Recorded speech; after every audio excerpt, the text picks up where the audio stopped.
Are you a billionaire?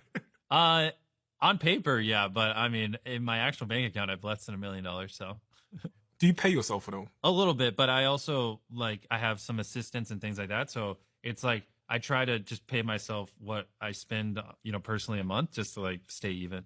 How do you think about money in all of this? Because most people in their lives are pursuing money so that they can chill out and retire, but you seem to be pursuing it purely for the sake of reinvesting it Of back into the course, system, money is fuel to grow a business, and then you make money from the business, and then to keep growing. Yeah, and then you find a business that you enjoy that is better for Mother Nature or Earth or people, and there you go. You have a fulfilled life.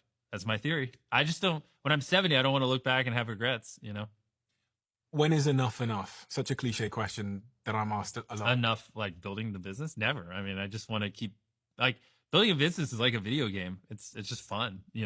Like with Feastables right now, we're the largest ethically sourced chocolate company in America, and like it's just fun to like look at something that's been done the same way for 100 years and go, how do we just flip this on its head and fuck up this industry? And how can we pay our farmers a living income? Not use child labor, et cetera, et cetera. And so it's like, I think if I was just doing mundane things like everyone else, I probably would be bored as fuck. If I would just sold chocolate like everyone else, made the same repetitive YouTube videos like everyone else, I probably would be like, all right, get me out of this. I want to retire. But it's not what we're doing. Like we're changing industries. We're impacting the world. Like this is the point of life, in my opinion. You could do so much with the gazillion people that listen and watch your videos. You could like start almost any business and it be successful. Yeah. You could have almost any social impact Yeah. and it be profound and save a gazillion people's lives. Do you struggle with focus? Uh, no, I mean, I do wonder, sometimes should we be doing more, but I've really found a good groove with Feastables. I keep looking over there because there's Feastables sitting over there.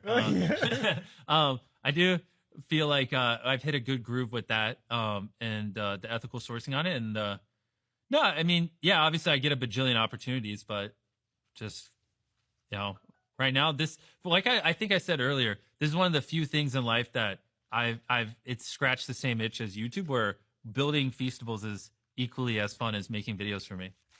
It is so delicious. Thank you. It is so delicious. I'd really love to just spend a moment talking about the ethical sourcing piece, because I don't think that's something I didn't understand until I did some research on you. Yeah. Why? Why does that matter so much? And when you say ethical sourcing, what's the difference between what you do and what normal chocolate companies big do? chocolate in America. Well, the big thing is when I got into chocolate, I didn't know any of these things. We used to source our cocoa from Peru, cacao, which ethical sourcing is not really an issue there. But the problem is, majority of the world's cocoa comes from West Africa, and so as we got bigger, everyone's like, hey, you need to switch your supply chain to West Africa. I'm like, cool.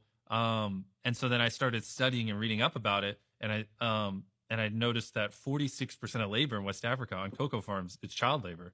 And I was like, that can't be accurate. And then I started digging deeper and deeper, and I was like, holy shit, it's just almost half of labor is child labor. And so I started talking to all the big chocolate companies, or not all of them, but as many as I could get a hold of.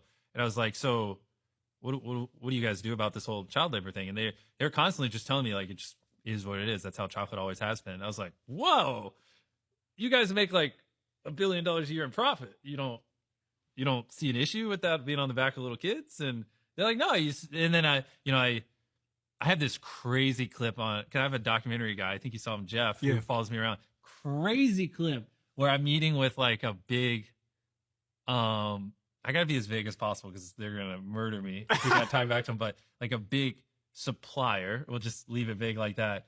And I asked them, I was like, so do you have any way I can pay extra to not use child labor or anything like that, or any options? And they're just like, no. And my literal documentary guy is just like filming, and I'm in like this big boardroom, and I look at the camera, I'm like, holy shit, they just said that on camera. And so I did all this research, and it was just like, yeah, no. And especially in America, like there's some European chocolate brands that, try, but, in America, like, really, no one really cared. I mean, there's plenty of options and plenty of time to fix it, plenty of money to fix it. So that just kind of honestly pissed me off. And like that, so then I just was like, how do we solve this? And so then it sent me down the rabbit hole. Everything points back to like, to the reason chocolate in America is so cheap is because they just don't, not the reason, but one of the reasons they just pay the farmers so little. Like farmers make less than $1 a day. So like because of that, they're forced to use child labor because I mean they literally just don't even have money to pay someone who's not a child. How many kids do you think are in child labor in West Africa, just on cocoa farms? Uh, You might have saw it in that tweet. 5,000? No, it's 1.5 million. You're joking. Yeah, it's over a million. It's crazy. So what we need to do is we need to, in my head, get to $1 billion a year in revenue as fast as possible while being ethically sourced and being profitable. A big part of it is we have to be profitable while doing it, because then I can point and go, look, we achieve scale ethically and we're making money. It's not that you can't do it. You just don't want to. And then, and maybe we give them the benefit of the doubt. Maybe they just truly don't know how to do it at scale, and maybe it'll open their eyes and they'll be like, oh, I guess it is possible, and they'll start to change their ways. More than likely they won't. But over time, I hope we can just shine a light on it using my platform and, just show the model works. And then, I don't know, something I would love to do in the long run is like, how there's like the fair trade logo. Maybe I make my own version of it and I help other chocolate companies source their cacao ethically and, or something. And, and I just educate people on like, if it doesn't have the symbol, it's probably using child labor and something. There's some way where I could play my cards over the next 10 years where we get over 1 million kids out of child labor on cocoa farms. And so I just got to connect the dots and figure out the correct way to do it. This might sound like a really obvious question, but it won't be to everybody. Why don't you care so much?